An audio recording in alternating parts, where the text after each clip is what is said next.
Hello, my friends. This is Rabbi Aharon Dobinsky coming to you today from the rainy and undivided capital of Jerusalem in Israel.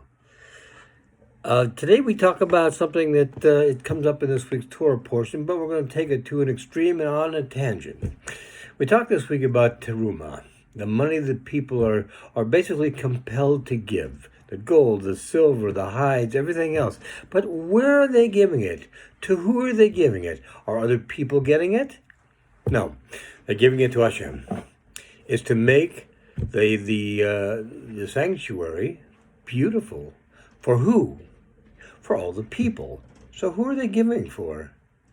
They're giving for themselves and everybody else, because this is what beautifies their life and brings us closer to their Creator.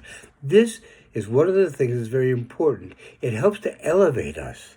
It takes us to a new level where we look to help not just ourselves but those around us, but we benefit as well to make a beautiful sanctuary. And what better way of saying thank you for all you give us than giving back some? That's what we do. It's like a tax, but it's not.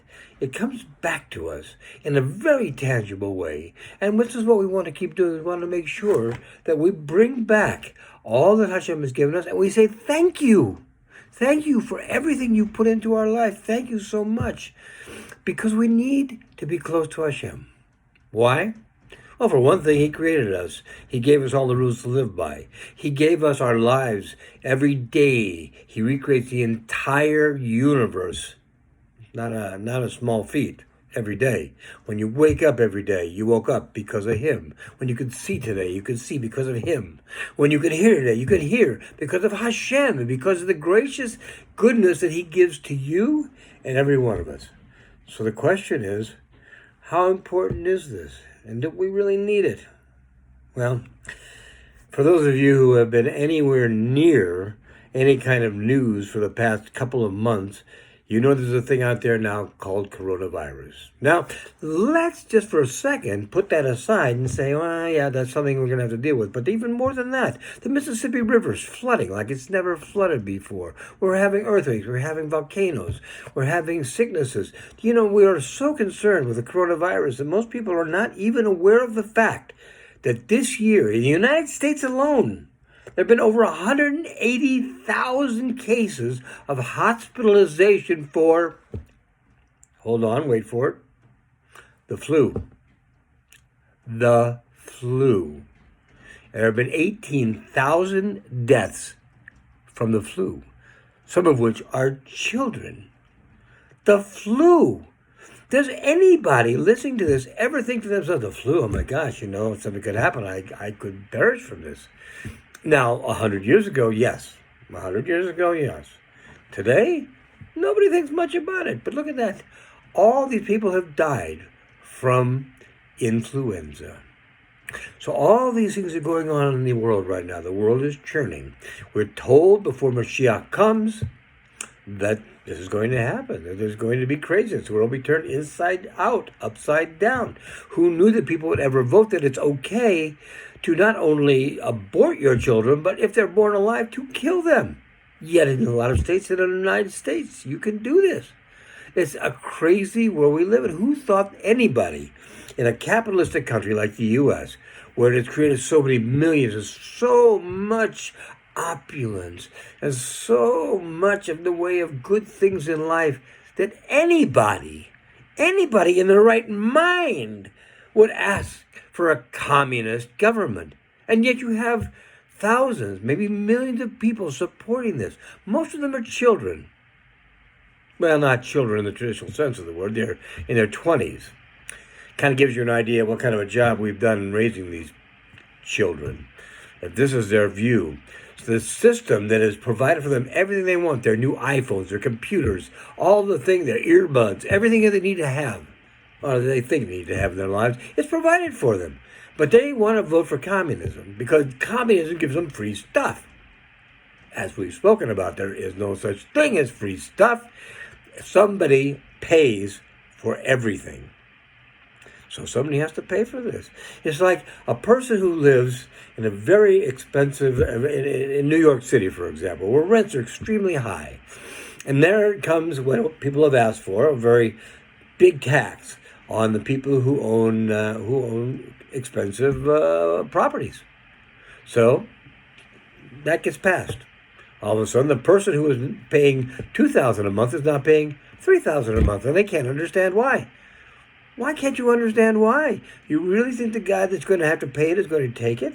It's ridiculous.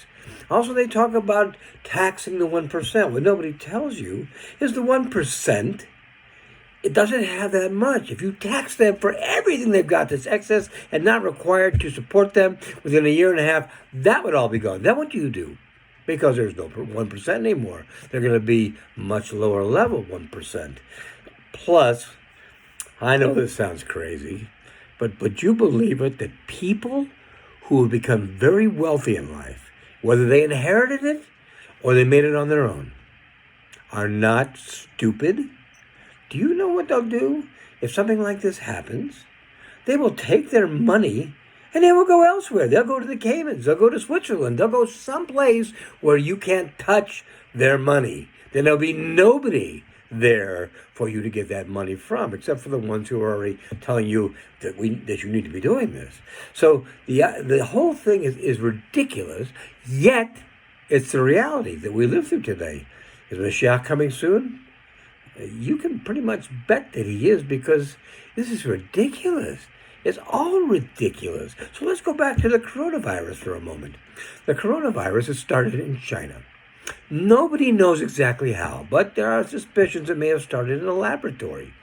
Of all the places in the world where something so contagious should start, why would it be China? Where they have over 1 billion people, more like 1.5 billion at this point. Why there? Where so people are so clustered and it could spread so easily. Think about it. Why do you think? So the people are clustered, and it was spread so easily. And the people will go out, and they'll take it with them where they go. There was a plane that came into Israel last week with 200 people aboard from Korea. And the people of Korea were outraged when it was sent back because there were people on board with the coronavirus. Now, the 12 Israelis on the plane were allowed to come off the plane, and they were taken immediately to their homes where they're not allowed to leave for 2 weeks. By the way, they're saying 2 weeks may not be long enough. It may have to be 4 or maybe 6, and they're still checking on this. But in the meantime, that is the protocol. So this is going on. They sent it back, and the people of Korea were outraged. How could you do this? How could you do this? My answer to their question is, how could you not do this? How could you not protect the people in your country from people coming in and bringing a deadly disease? But let's take this again a step further.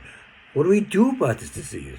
Yes, Mashiach's coming, and this is great news, and we're excited about it. And we want everything to go the way Hashem wants it to go in bringing Mashiach Tzidkenu. What do we do in the meantime? We just stand still and die off? Well, for some, I think that's going to be the din. That's going to be the judgment. And there's really very little that can be done about that. However, there is something that can be done about it. My Rebbitzin today was watching something, and a doctor was talking about coronavirus and what can be done and what can't be done, and when you come in, wash your hands with soap and water every time because you don't know what you touched, blah, blah, blah, blah, blah. And she finished off her dissertation by saying, also, I think it's very important that we should all pray. We should all pray that this goes away, the people aren't affected by it, the people don't die from it. This is a scientist, a person of letters. And even they said prayer. Do you know why? Because, as the saying goes, there are no atheists in foxholes. When you're sitting there in a foxhole in war and people are shooting bullets above your head, you get very religious very quickly. So every once in a while, Hashem, in his efforts to bring us back to him, says, okay, you're very busy with your iPhones. I see that. You're very busy with your computers and everything else, and you're drifting away from me. What can I do to bring you back? Oh, I know. If I start killing people, if people start dying from a disease that I've created and put on the face of the earth, they'll come back. And he's right. We will. We will, because we do it every time. Now, it's not that he's cruel, and not that he wants us to die, but he wants us close to him. And we need to be close to him, because if we're not close to him, we're not living the life we were put here to live. And most important is, we need to live the life that we were put here to live. And on that happy note, I'm going to tell you I'll have a great week ahead. Do what you can to bring yourself closer to Hashem. It's good for you. It's good for your children. It's good for the world. This is what we need to do to encourage the growth of what we have here, how to become greater, how to have a life that's going to be loving, joyous, and fulfilling. Good day, my friends. Have a wonderful day. God bless you all. All the best.